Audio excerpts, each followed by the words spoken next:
What's going on, guys? Welcome back to another episode of Trick 10. Today we're working on a Tracker Grizzly 1754 side console. It's a 2010 model. Now the customer that owned this boat, he did a pretty cool job on the build out. I'm gonna show you guys that in just a second, but today's video is about float pods. Now we've got some float pods here from Beaver Tail, and we're getting ready to install these things on the back of this boat. The customer repowered this boat. He went with a lot bigger, a lot heavier 4-stroke motor from the 2-stroke. This thing is huge. This 75 work is the same size as the 90 and the 115. I have a 90 on my boat, and this thing is huge. Great motors, but this thing is massive. Now when he put this on here, the back of the boat dropped down about 5 inches. You can see on the back of the transom where his original water line was at, and now he's got a new water line. It's about 4 or 5 inches above that. So this boat is actually a perfect candidate for pods. Everybody wants to know, do I need pods on my boat? They all want pods. They look cool. What's the point of them? So I'm gonna break it down for you right now. The way that these pods work, and the reason you might want them, is if you need to bring the back of your boat up a little bit because you've got a big outboard motor like so. Or if you're gonna be running in the shallow waters, you do a lot of duck hunting and up in the marshes and stuff like that, then it might be a good candidate for pods also. Now, not every boat can handle pods the same way. Some boats are really good with it and some just aren't. If you got a riveted boat, I definitely would not recommend that you put pods on your boat.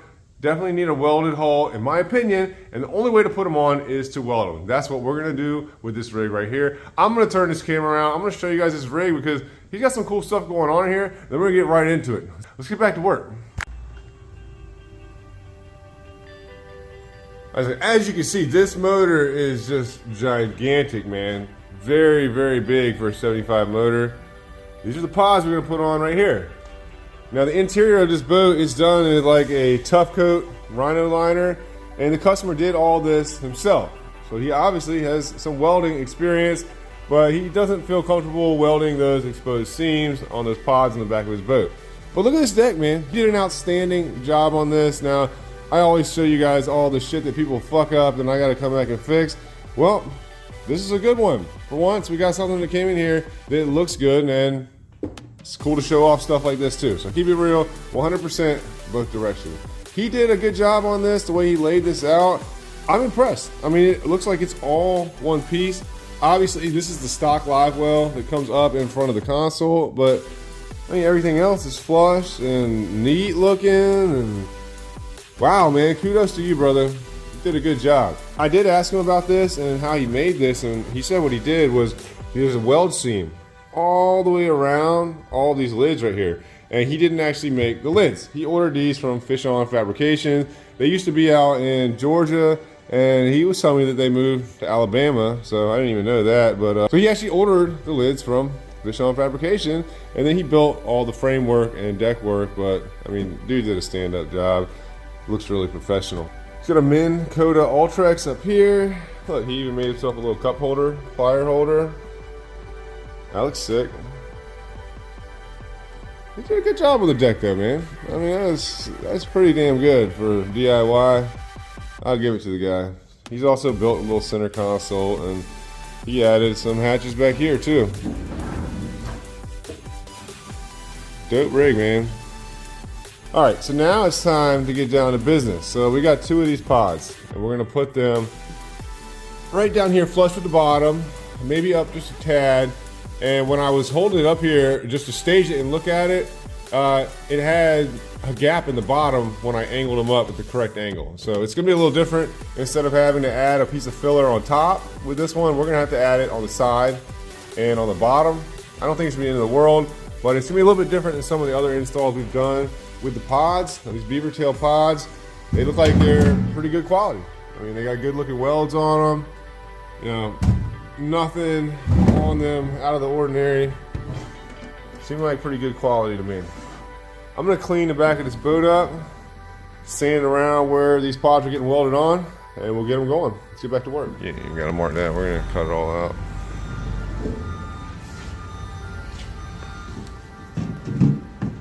All right, this side's good.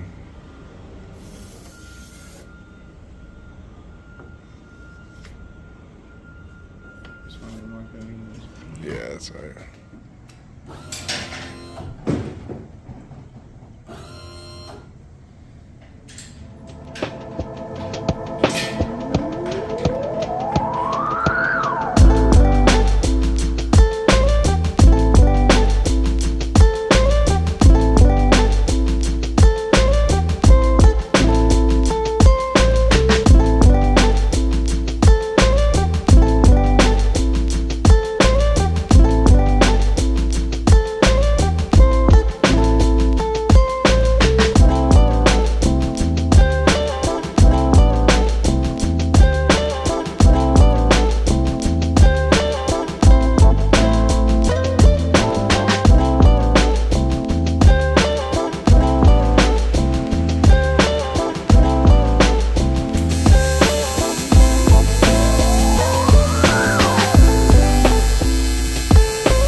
All right, so she's wrapped up, man. She looks good.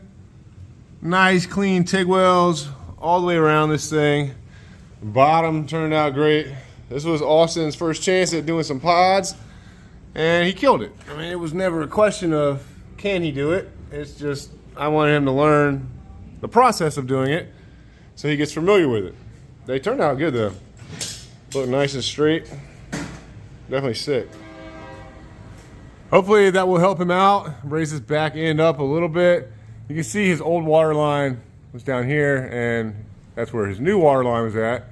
So hopefully we'll be somewhere in the middle of that, or maybe back where it was at originally. We'll find out shortly. He's gonna take this thing out and test it. Fingers crossed, hopefully everything goes smooth. Hopefully he'll be able to get a little bit more out of this motor, get this thing up on plane faster. These Mercuries have a lot of power. Only downfall to them is that they're big and they're heavy, but all in all, they're a great motor. This dude's got a sick boat too, man. I really dig the way he did all this stuff. I mean, if you weren't going to cover the top of your deck with turf or carpet or something, this is how I would do it. I mean, it looks really good. Everything's nice and smooth. There's no seams or anything you can see. He definitely killed that. A sweet build. All right, another project in the wraps. Austin and I crushed this one. We kind of took turns, tag teaming a little bit. He did probably 90% of the welding just so he could get a feel for firsthand welding them on. Something good to know, something good to practice. It's a lot of welding that goes into putting pods on a boat, but that's really the only way to do it and make it right. So if you're gonna put pods on your boat, get somebody who is a professional welder, not your daddy's, grandpa's, uncle's, cousin's, brother. You're gonna end up with some crap on your boat that you're not gonna be happy with, or it's not gonna be performance-wise what you were looking for. Anyways, guys, I hope you all have a great day. I appreciate you guys watching and hanging out with us today. Hit that like, subscribe button, leave a comment, and let me know what you think about this rig. This thing's done. It's time to get back to work.